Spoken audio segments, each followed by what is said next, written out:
வணக்கம் ஃப்ரெண்ட்ஸ். நம்ம இந்த வீடியோவில் என்ன பார்க்க போறோம்னா மெட்ராஸ் உயர் நீதிமன்றத்தில் பல விதமான கேட்டகரியில் வேகன்சி கொடுத்துருந்தாங்க.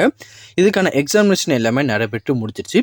இதுக்கப்புறம் பார்த்தீங்கன்னா செய்முறை தேர்வுக்கு 1:5 ரேஷியோவில் கேண்டிடேட் செலக்ட் பண்ண போகிறாங்க.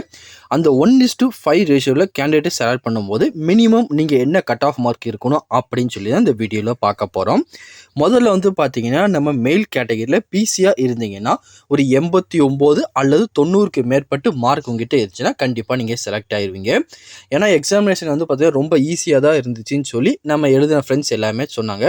அதனால் நீங்கள் பிசி கம்யூனிட்டியாக இருந்தீங்கன்னா ஒரு 89 90க்கு மேலே இருந்தால் கண்டிப்பாக நீங்கள் செலக்ட் ஆயிடுவீங்க. இதே நீங்கள் ஃபீமேல் கேட்டகரியாக இருக்கீங்க அப்படின்னா ஒரு 79 80க்கு மேலே கண்டிப்பாக உங்கள்கிட்ட இருக்கணும். பிசி கம்யூனிட்டியில் ஃபீமேலாக இருந்தீங்கன்னா நீங்கள் செலக்ட் ஆக சான்ஸ் இருக்குது. அதுக்கடுத்த கேட்டகரி பார்த்தீங்கன்னா எம்பிசி. இதுக்கு பார்த்தீங்கன்னா வேகன்சியும் கம்மியாக தான் அவங்க கொடுத்துருப்பாங்க. அதில் கட் ஆஃப் மார்க் பார்த்தீங்கன்னா கொஞ்சம் அதிகரிக்கும். ஒரு 91 92 கேட்டகரியில் இருந்தால் தான் உங்களுக்கு கிடைக்கிறதுக்கு சான்ஸ் இருக்குது. அதே மாதிரி எம்பிசியில் ஃபீமேல் கேட்டகரின்னு எடுத்துட்டிங்கன்னா 80 81 அந்த ரேஞ்சில் உங்களுக்கு மார்க் இருந்தால் தான் கிடைக்கிறதுக்கு சான்ஸ் இருக்குது.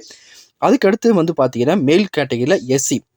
நீங்கள் அந்த கேட்டகரியில் இருந்தீங்கன்னா ஒரு 88 89 அல்லது அதுக்கு மேலே இருந்தால் கண்டிப்பாக பார்த்தீங்கன்னா நீங்கள் இந்த செய்முறை தேர்வுக்கு செலக்ட் ஆயிடுவீங்க. இதே நீங்கள் எஸ்சியில் ஃபீமேல் கேட்டகரியில் இருந்தீங்கன்னா ஒரு 78 79 இருந்தீங்கன்னா கண்டிப்பாக நீங்கள் செலக்ட் ஆயிடுவீங்க. செய்முறை தேர்வு கண்டிப்பாக நீங்கள் போயிடலாம்.